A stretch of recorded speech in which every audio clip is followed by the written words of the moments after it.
Hello, it's Lewis here from Phobia to Freedom. Now, in this short video, together as a team, we're going to be eliminating the very common but very unhelpful belief that the only way to overcome my phobia is with exposure therapy and facing my fear. Now, you've probably already tried that by now. And if it had been successful, you would have overcame it, just like your fear of going to school for the first time, just like your fear of the job interview, just like your fear of the first date. All of these experiences have been overcome by you facing that. But with a phobia, we're dealing with a greater intensity. Now, the typical traditional approach of current times is graded exposure. So building up, building up the steps until we overcome the fear, we realize we're okay. And then that feeling, that phobic response is then deemed redundant and unnecessary. And that's the moment we transcend that response. In other words, ending the trance of that phobic response that we were existing in. But it doesn't need to be that way. For a lot of people, the idea of that exposure is very confronting, if not overwhelming, or just far too out of reach. Now, if we unpack this concept of exposure therapy, the concept of exposure therapy is the idea that if I have a positive external experience, that external experience can help me change an internal feeling, an internal response, an internal thought process.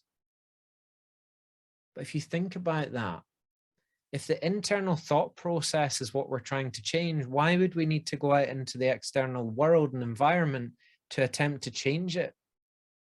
And this is the way I prefer to work, by focusing on the internal thoughts, the internal feelings that currently exist inside of you.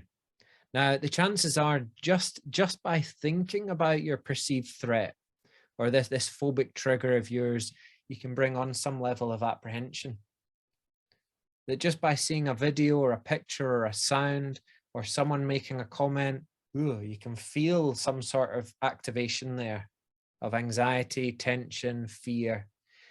This tells us that you don't even need a real external experience, circumstance, object, animal, insect to even be present.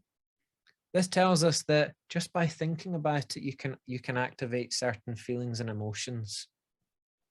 And the question I like to ask everyone that I work with is, if it was guaranteed that you could experience that external event, circumstance, object without that feeling of panic, without any of that being present, would you be okay with it? If you knew with 100% certainty you could experience that, you could have that external experience, and the fear was completely guaranteed to have left and gone, what would you say to that? Now, the answer, of course, now we would need a conversation to discuss that if it doesn't make sense just yet. But the answer is likely, if you knew with certainty that that phobic response, that horrible panic, was not going to be activated or triggered the next time you come into contact with whatever that external trigger is, you'd be okay with it. You'd be absolutely fine.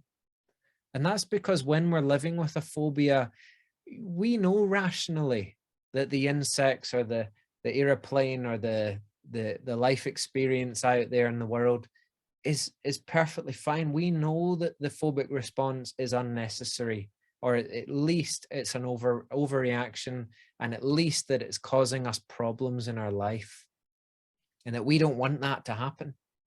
Now, often with phobias, we've developed so much of a fear of that feeling being triggered in us that we've put up the guards. We've went on guard duty, and we're trying to manage and control the external world to avoid anything triggering and activating that feeling on the inside. So essentially, we've developed a fear of fear itself. So when that fear is triggered and we're afraid of that fear being triggered, think of that concoction. Adding fear into the mix of fear No wonder it feels like a helicopter taking off. No wonder we feel so out of control, because fear begets more fear, begets more fear. And before we know it, very, very quickly, it's shot off somewhere and we don't know what's happening to us. So this is where we can begin to take our power back. Because if that fear wasn't present and you knew with certainty it would never return again, you would be okay with that external experience. And there's already a part of you that realizes that. There's already a part of you that recognizes, I don't know why I'm the only one suffering with this. Why can other family members and friends have this experience, but I can't? And that's because deep down within us, we've concluded something. And that conclusion is, I don't ever want to feel like this again. And that thing made me feel like this. So I'm going to avoid that thing at all costs because I don't want to feel like this. So this is where we liberate ourselves from the whole idea of exposure. Exposure to what? Because we know deep down it's not even about that external trigger. It's everything about that feeling on the inside. It's got everything to do with that. And if we can focus on this, this is the thing that we control. We can control, my friend. This is the thing that we can change. We can work with feelings. We can work with thoughts. And once that internal response has changed, once it is completely neutralized, then you just go about your normal life. And that's the difference. So if you are someone who's been on the fence for a while, who's tried the exposure therapy, who just cannot face the idea of exposure therapy, then I'm here to tell you today, my friend, there's another method, and it's far more sophisticated, far more gentle, far more approachable, and we can actually resolve your phobic response from the inside out, rather than going off on these mad missions and trips to try and confront the monster. You know, I'll give you another little example just before we go, as it's popped up, the monster. Now, you either personally, you may have had this experience when you were younger, or you know someone that did, but we've all heard of that story of the monster under the bed or in the closet, and how as children we'd avoid it. You know, now the moment we turn away from it, that monster gets bigger and bigger, and it gets more and more menacing, and night after night it keeps returning. Now, if that was a real monster, a real life tangible monster, on day one of its arrival, you would have called on your parents or your siblings, or you'd even have phoned the police to say, hey, there's a bloody monster under my bed right now. And within day one, the police would have arrived, the batons would be out, the monster would be cuffed.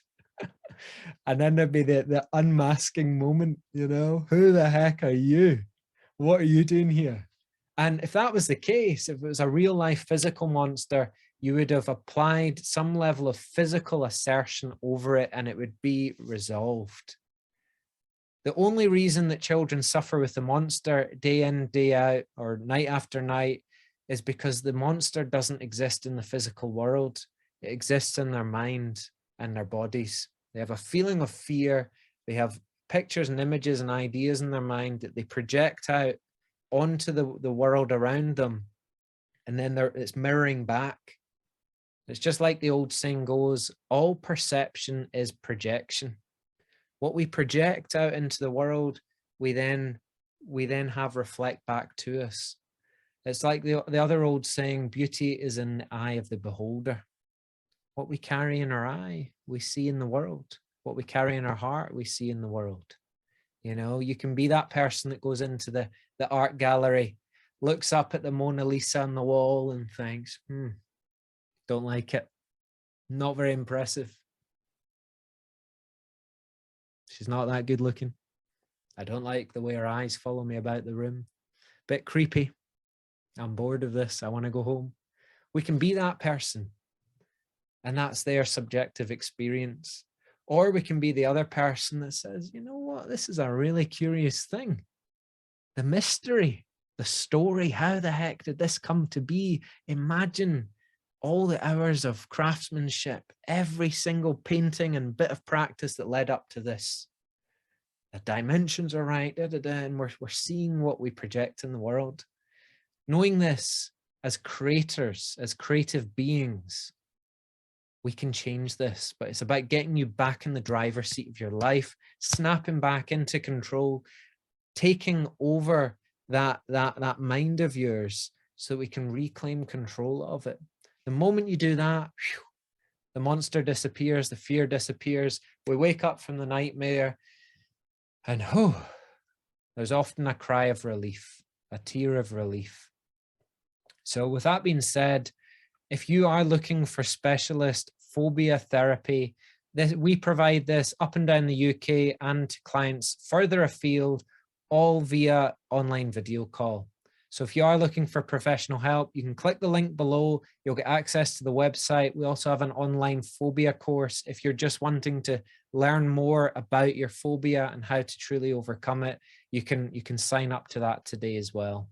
So with that being said, have a blessed day. It's very good to connect with you, and looking forward to speaking with you soon.